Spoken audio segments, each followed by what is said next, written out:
Hello everyone, welcome to Sanmargana classes. Let us see main question 2 of chapter Work and Energy. Answer the following question. Question number 8. Write two conditions that state work has been done.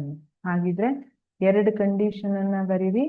Work has been done, ಒಂದು work ಆಗಿದೆ ಅಂತ ಹೇಳಕ್ಕೆ ಯಾವುದು ಎರಡು condition ಅಲ್ಲಿ ಆಗಿರಬೇಕು?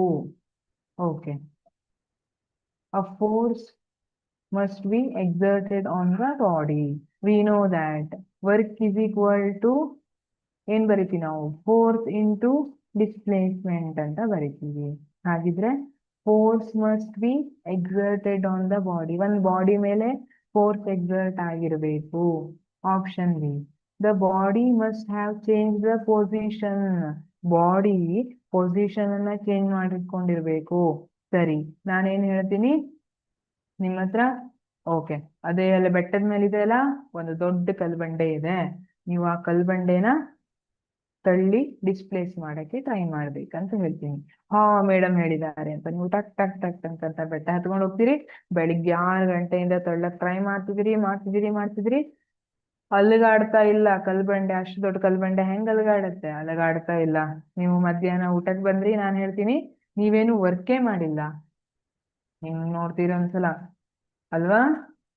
ಏನು work ಮಾಡಿಲ್ವಾ? ಅಷ್ಟು ಬೆವರಿಳಿಸ್ಕೊಂಡು ಕಲ್ಬಂಡೆ ತಳ್ಳಕ್ ಟ್ರೈ ಮಾಡಿದ್ದು. ಅದು ಯಾಕೋ ಮೂವ್ ಆಗಿಲ್ಲ ಅಂದ್ರೆ ನಾ ವರ್ಕ್ ಮಾಡಿಲ್ಲ ಅಂತ ನೀನಿಂಗ ಬೆಳಗ್ಗೆಯಿಂದ ನೀವು ಹೇಳಿದ ಕೆಲಸ ತಾನೇ ನಾನು ಮಾಡಿದ್ದು. ಇಲ್ಲಪ್ಪ, ನೀನು ವರ್ಕ್ ಮಾಡಿದ್ದಿ. ಅದೇ ನಾನು ಸೈನ್ಸ್ ಟರ್ಮ್ ಅಲ್ಲಿ ಹೇಳೋದಿದ್ರೆ ನೀನು ವರ್ಕ್ ಮಾಡಿಲ್ಲ. ಯಾಕೆ ಅಂದ್ರೆ the body must have change the position. ನೀನು ವರ್ಕ್ ಮಾಡಿದೀಯಾ ಅಂತ ಹೇಳ್ಬೇಕಂದ್ರೆ ಆ ಕಲ್ಬಂಡೆ ಏನಿತ್ತಲ್ಲ ಅದನ್ನ ನೀನು ಡಿಸ್ಪ್ಲೇಸ್ ಮಾಡಬೇಕಿತ್ತು. ಆವಾಗ ನೀನು ವರ್ಕ್ ಮಾಡಿದೀಯಾ ಅಂತ ಹೇಳ್ಬಹುದು. ಸರಿನಾ?